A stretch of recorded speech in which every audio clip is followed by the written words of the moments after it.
Hello student, success coaching classes में आपका स्वागत है। यदि आप चैनल में पहली बार आए हैं तो चैनल को सब्सक्राइब कर ले और बेल आइकन को ऑल में प्रेस कर ले ताकि आने वाले सभी वीडियो को नोटिफिकेशन टाइम पर मिल जाए। तो आज हम लोग डिस्कस करने वाले हैं जे बोर्ड एग्जाम 2025 क्लास 10th का हिंदी का मोस्ट इंपॉर्टेंट वेरी इंपॉर्टेंट आपको सब्जेक्टिव क्वेश्चन करवाने वाले हैं। ये क्वेश्चन आपका बार बार एग्जाम में पूछा जाने वाला प्रश्न आपको बताने वाला है, इसलिए वीडियो बहुत ही ज़्यादा इंपॉर्टेंट होने वाला है और सभी प्रश्न हमारा सिलेक्टेड क्वेश्चन बैंक का प्रश्न है। तो चलिए हम लोग वीडियो को आगे देखते हैं। देखिए, सबसे पहला क्वेश्चन क्या बोल रहा है, चैप्टर नंबर 1 जो पद है उसका लेखक सूरदास है। उसका पहला क्वेश्चन देखिए आपका, श्री कृष्ण के प्रति अपने अन्य प्रेम को गोपियों ने किस प्रकार अभिव्यक्त किया। ये क्वेश्चन आपका 2013 में पूछा है, 2017 में पूछा और 2020 में पूछा। मैंने 3 साल क्वेश्चन पूछा है, मोस्ट इंपॉर्टेंट है। चलिए हम लोग इसको देखते हैं। देखिए क्या बोल रहा है, गोपियों ने कृष्ण के प्रति अन्य प्रेम को निम्नलिखित युक्तियों से व्यक्त किया है। वे स्वयं को कृष्ण रूपी गुड़ पर लिपटी हुई चींटी कहती है। वे स्वयं को हारिल पक्षी के समान कहती है जिसने कृष्ण प्रेम रूपी लकड़ी को दृढ़ता से थामा हुआ है। वे मन, वचन और कर्म से कृष्ण को मन में धारण किए हुए हैं और जागते सोते दिन रात और यहाँ तक कि सपने में भी कृष्ण का नाम रटती रहती है। वे कृष्ण से दूर ले जाने वाले योग संदेश को सुनते ही व्यथित हो उठते हैं। आगे देखते हैं नेक्स्ट क्वेश्चन। देखिए क्या है, ये क्वेश्चन भी आपका मोस्ट इंपॉर्टेंट है। 2015 में पूछा है, 2016 में और 2018 में। गोपियों ने किन किन उदाहरणों के माध्यम से उद्धव को उल्हाने दिए हैं। तो गोपियों ने निम्नलिखित उदाहरणों के माध्यम से उद्धव को उल्हाने दिए हैं। पहला देखिए क्या बोल रहा है, उन्होंने कहा कि उनकी प्रेम भावना उनके मन में ही रह गई। वे ना तो कृष्ण से अपनी बात कह पाती थी और ना ही किसी से। दूसरा पॉइंट, वे कृष्ण के आने के इंतजार में ही जी रही थी, किंतु कृष्ण ने स्वर्ग में आकर योग संदेश भिजवा दिया।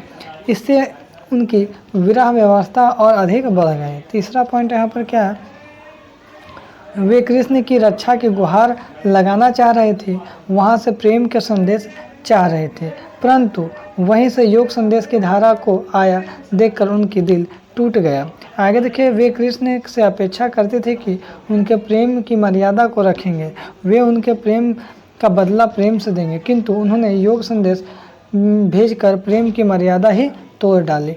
आगे देखिए, ये क्वेश्चन जो आपका है, क्वेश्चन 2017 में पूछ चुका है, 2024 में पूछ चुका है, मॉडल सेट 2023 में भी क्वेश्चन पूछा गया है।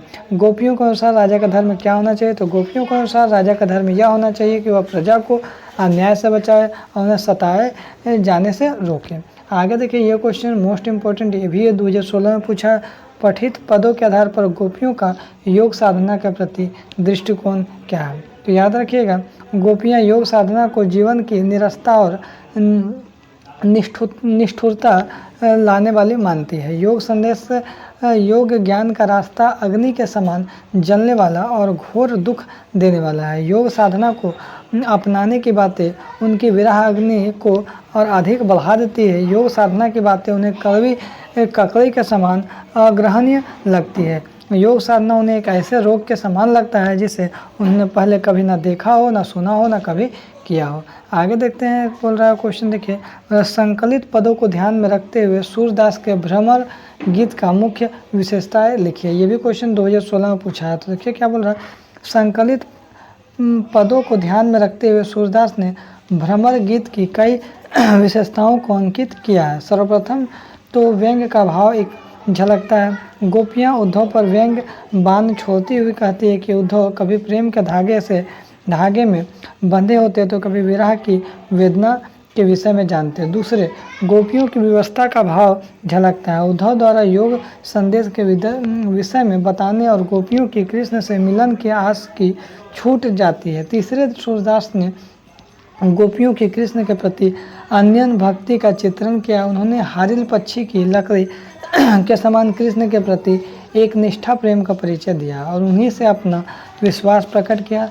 सूरदास को लोक धार्मिकता को दर्शाते हुए राजधर्म को भी याद दिलाया। आगे क्वेश्चन क्या बोल रहा है, गोपियों ने अपने वाक चातुर्य के आधार पर ज्ञानी उद्धव को परास्त कर दिया।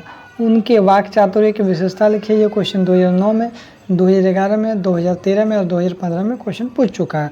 तो गोपियाँ जो है वाक चातुर्य है वे बात बनाने में किसी को भी पछाड़ देती है, यहाँ तक कि ज्ञानी उद्धव उनके सामने गूंगे होकर खड़े रह जाते हैं। यह कारण है कि गोपियों के हृदय में कृष्ण प्रेम की सच्चा ज्वार है। यही उमलाव, यही जबरदस्त आवेग उद्धव की बोलती बंद करा देते हैं। सच्चे प्रेम में इतनी शक्ति है कि बड़े से बड़े ज्ञानी भी उनके सामने घुटने टेक देते हैं। आगे देखिए क्या बोला है क्वेश्चन, गोपियों द्वारा उद्धव को भाग्यवान कहने में क्या व्यंग निहित है। ये क्वेश्चन 2012 में और 2019 में पूछ चुका है।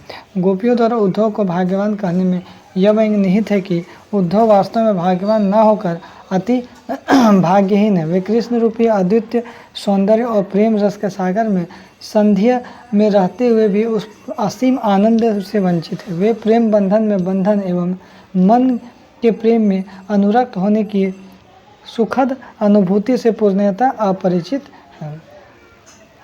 तो इसमें इतना ही क्वेश्चन था इस चैप्टर का। तो यदि हमारा वीडियो आपको अच्छा लगे तो लाइक से सब्सक्राइब जरूर करें। फिर मिलते हैं हम लोग नेक्स्ट वीडियो में।